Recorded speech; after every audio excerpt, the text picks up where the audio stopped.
Hi everyone, welcome to another quarterly update. Going through my health goals. Right now it's year 2026. So if we just go through the overall update. So I finished the Anatoly challenge on the app. It was over 8 weeks, and then it gives you an option to continue doing the structured training. So I was doing that through till the end of June. But I actually, within the last few weeks, have hired a coach now. So starting July is I'm gonna have some more help with my technique. I did a body scan, so I know what my body composition is. So we'll look at some of those figures. We have some goals that I'll touch on: the sleep, mobility, stress, and hiking. But unfortunately, I didn't get to do much. Regarding the preparations for my first Ironman, so I did start the weekly swims, but I've been struggling to do the cardio and the strength training and try to do all the other adjustments as well. So likely I'm going to have to dial that back a bit. So we just start with my strength training, and I've put some numbers on, but I also will show you some video examples. I've finally found where to put the low bar on my back, although it still feels a bit uncomfortable sometimes, but I have a better idea of where the bar goes. And I mean, at the first quarter I was only doing high bar, and now I'm being able to basically practice high bar and low bar for similar weights. The bench press, I haven't moved at all in the 3 months, and I've been trying to focus on getting the leg drive and the arch, but from one of the videos I'll show you later, it's not working very well, and it's also one of the reasons that I wanted to get a coach, because it seems like just looking at YouTube videos and trying to do it myself isn't really working. It doesn't feel like I'm getting anywhere. So it's like watching a video and then just trying to practice, hoping that you're doing the right thing. Just it doesn't seem to be working for me. Recording myself helps, but then I still need some more guidance as to what I'm actually doing wrong. And then with the deadlift, I was able to move past the 120 kilograms and stick 3 plates onto the bar and start testing some of these higher weights. However, also when I show you some video examples, you'll see the technique is not great at all. So for the bench, I was trying to practice the wider grip, the arch, and the leg drive. And then for the deadlift, it definitely, I was getting motivated because I could see that I was lifting heavier, but then going back and looking at the videos, it was clear that I wasn't doing such a good job of actually practicing correct form. So I think on the next slide is in fact some videos, because I guess we all like to see visually since we're on YouTube. So I tried to test, this was more at the beginning of the quarter, so it's also one of the first times that I was trying to do more leg drive and arch. And yeah, it's difficult to watch because just seeing this, I'm doing a lot of things wrong that I've already learned very recently. I mean, it's like just not having the proper setup, very shaky.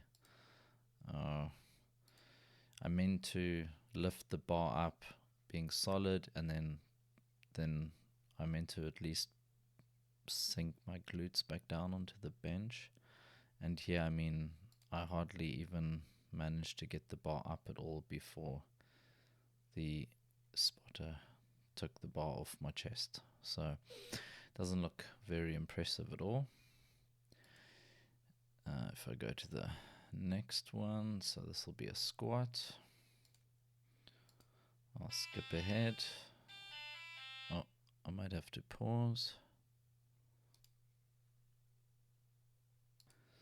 All right, we're back. So let me start that again. So I mean, there's a few things that I need to train, just how I set up on the bar. but at least this gives you an idea of where I'm kind of starting out, so that we'll see how I progress after I start getting some training. And I mean, there are a few things that when I'm squatting, I just feel very tight around the hips. I feel tight in the ankles. I don't feel very strong around the knees. I am trying to squeeze my chest and practice going down as if I'm in the deep end of a pool and you're taking a breath, and then it's like you're sinking underwater and you're staying underwater and then you're coming back up again. But at least this will it gives myself an idea of where I am at this stage, and then also we'll see how I progress after this. And then the last one is I should have 2 videos for deadlift. And I put 2 here because I think it gives an idea of just how different my deadlift can be just from week to week without having a clear structure of what I must do at every single stage. And it's incredible how as a complete amateur, when I look at the deadlift, it looks quite simple. It's like there's some heavy weights on the floor and you pick it up. And actually there's so many subtle steps that help you make it that you feel stronger when you lift a heavy weight off the ground. But anyway, we'll see how some of these are looking. I'll just start with the left. And it looks like I have here, there's a red, a yellow in between, and a 20. So it's like red, yellow, blue. So what's that? 40, 40, 100, 140.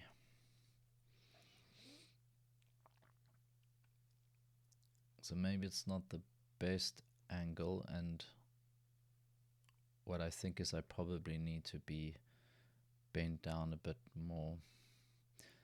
You'll see when I take a breath that I do tense up to keep my back straight and to have a solid core, but then it kind of breaks off when I'm lowering the weight down. And if we go on the other side,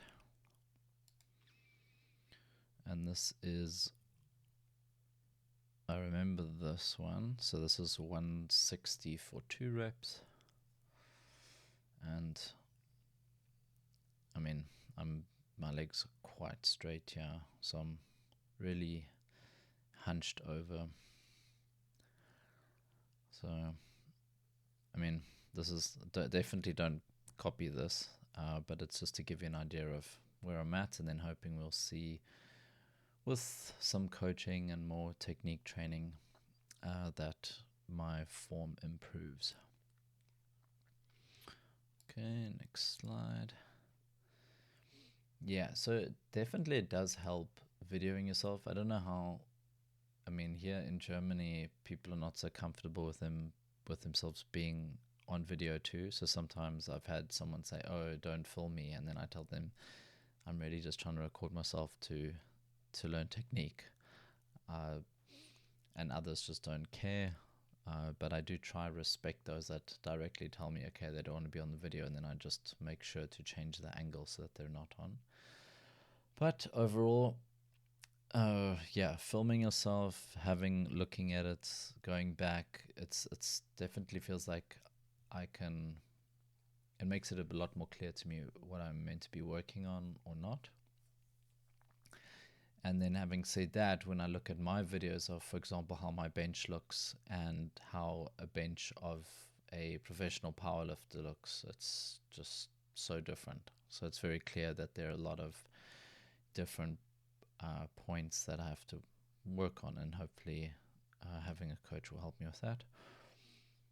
And then also it seems that, so at least from some YouTube videos that I do watch where I was trying to understand technique, like there was the Athlete X from Jeff Cavalier, where it was actually a video on Jesse's, I wonder if I spelled his name correctly, on his deadlift progression, and how he started off working on foundations and making sure that his mobility and strength in these kind of foundational movements was solid before adding a lot of weight. And this is where I felt that if I just kept going like I am, I'm just going to keep adding weight, but not correcting the form, and so basically building on a shaky foundation. So that's also why I'm hiring a coach and hoping to fix all of these issues that I'm seeing when I'm replaying my own videos and watching them. Then for some of the other goals, so I did start swimming once a week, and at first quite uncomfortable, could only manage 1 or 2 lengths and then had to stop, and eventually was being able to swim length after length and pretty much going for a solid hour with a break in between, a very short break, either just to drink some water or go to the toilet or something. The pool that I was going to, though, it was a bit unreliable, so that also disrupted my rhythm. It has, however, been good to get on the bike more regularly when going to the office. And I definitely notice a correlation between the successive weeks where I'm quite active and my heart rate. So my heart rate, well, my resting heart rate, if I am not active at all for a week or two, and it has happened, just normally when work gets really intense, and then I just don't end up going for the run and the swim that I wanted, then I notice my resting heart rate moves up some points, like into 52, 53. But then when I add a little bit of running and swimming in the week, my heart rate would then come down under 50. So it's kind of clear that it's something that is helping keep my heart healthy, I would say, and it's correlated. So a bit of cardio every week, it's just something that I need to keep up. But whether I can do more than I'm doing now, at the moment it doesn't feel like that's possible. It's just too much. Then one of my first scans, and I was very curious about what my actual percentage body fat was. And this is actually lower than I thought, because I felt like I had quite a big belly. And I would like to see this come down a bit more towards like 15%, and then also maybe my weights come down a bit. So I guess just with my weight coming down, that should improve the percentages. But ultimately, as long as I'm below like 80 or below, I'm quite happy, because I think I could keep gaining muscle right now and strength without like adding more weight to me, as long as I'm also losing some fat. And just in general, it's really good to be able to take a scan. It's just, it seems to give you more detailed results. And so I'm curious what things will look like in another 3 months, particularly now that I'm being consistent and also doing a structure change with a slightly different. The Anatoly challenge had me doing basically bench press, squat, and deadlift each once per week. And I suspect that the new training plan with the coach is going to change, and that I'll be doing some exercises at least twice a week of the compound exercises. Then nutrition. So I aim for 120 grams of protein on average.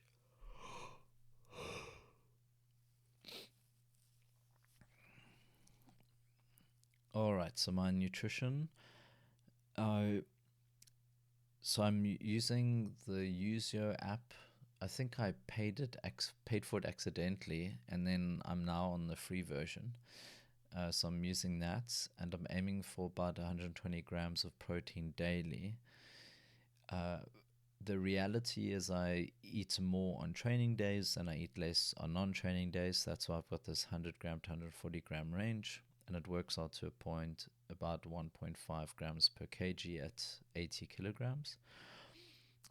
When I look at the app results, these numbers are lower, and it doesn't factor in the days where I didn't correctly record some of the days. So when I looked at the data, it was clear that I'd just forgotten to enter some meals. So hopefully I can go back and update those days. And so for me, the relative change is more reliable here, and that's just I felt that I was eating too much, and so tried because I didn't see my weight going down. I was trying to reduce, but when I try to reduce what I eat, my total macros come down. So it's clear that I need to maybe change the composition of my meals a bit more, so I'm a little bit more protein focused, but at the same time bringing down the total calories. And I must admit that there were times when I've had more sugary treats. This is normally if I'm maybe working in a cafe or something. So for me, it's very clear that if I want to eat less sugary foods, then just not eating at a cafe is probably going to ensure that that doesn't happen. This app also has some flaws and issues, which I've reported to the support team. So it seems like any app I use has some issues. It never goes as smoothly as I'd like. But it's still a hell of a lot easier than trying to record everything, using Excel or trying to write things down and then entering them afterwards. So just being able to have your app, have your phone is always nearby, open the app, click some buttons or take a picture, and you get a fairly reasonable kind of overview of how much you're eating in terms of calorie intake for the day, and also the protein, fats and carbs percentages. But I need to definitely go back and just clean up some of the data. I think hopefully if there was nothing recorded, it doesn't pull down the average. It's only if you enter something on the day and then you don't fill out the whole day.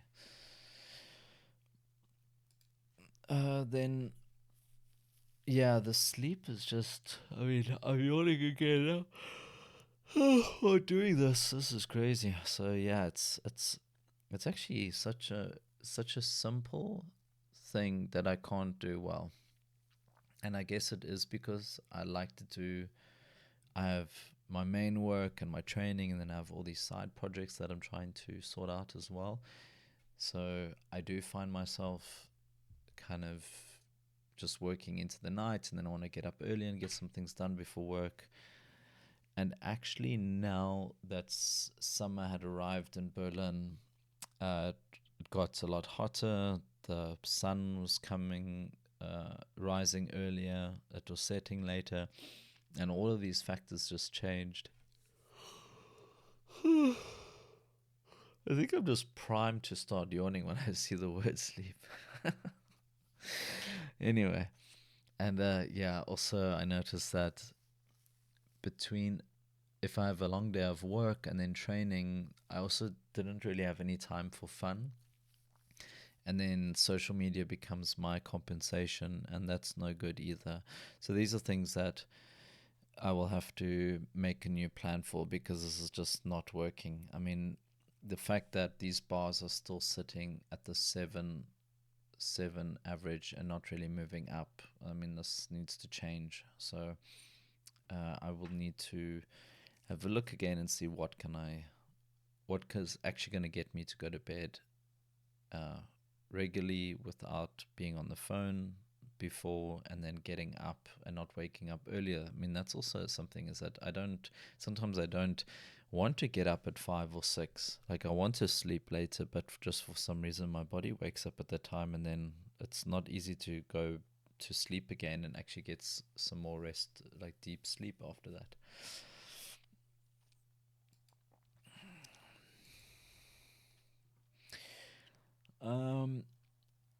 So with the mobility, I did a few exercises recommended from different YouTube channels.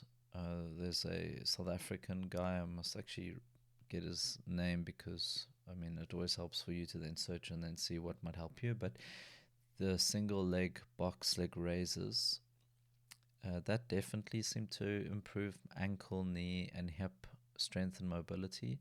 And then, I mean, I was watching Athlean X a lot, so there's always the face pulls exercise, which I've even got at home now because I've put a pull-up bar in the door frame and just I put a band around and I can do some of these at home. But I am really hoping that with a dedicated coach that we can look at exactly what areas need improving, and then kind of build a plan around that. Then for stress in general, I'm feeling quite good and relaxed. I'm working better, so my work involves a lot of like multitasking and managing different projects. So it definitely requires a lot of, it can put a lot of mental strain on me. And then I have everything I'm doing personally as well. But I feel overall I'm handling it very well. And I was definitely walking a lot more now. And once or twice I've had like a 20-minute nap. And that can feel quite good, especially if, like on a Saturday where I've did quite a intense training and then just taking 20 minutes to just not be on my phone or on the computer, that helps a lot. So I'm going to keep that, kind of reserve that and maybe make that more regular. And then for hiking, so I definitely want to do the Tour de Mont Blanc, but I don't see myself doing any high mountains this year. But I'm hoping that with my training that actually my body will do a good job of handling a steep and rocky terrain. So that's something I can look forward to. So, summary for this quarter 2 of 2026. Did the Anatoly Challenge and did reach some new PRs. Started swimming, got my baseline done, measurements done, and tracking both my exercise and my nutrition. So what's still not there is the form, my sleep, and there's no structured mobility training. So I'm hoping that July is the month that I start fixing some of these things. And let's see here. Yeah, so we'll get some coaching. And for now, I think just having a run and doing one swim a week is enough. I think it's just too much if I try to do more. And even a swim right now feels like too much. But the weather is hotter, so perhaps that's... But I mean, it'll be more pleasurable and enjoyable during hot weather to be in the pool than not. And yeah, in 3 months do another scan and use my Fitbit to log some of the exercises so that I could also keep track and see that I'm being consistent there too. Thank you very much for watching, and if you're following along on this, maybe it's a health goal blog, then check back with you in September.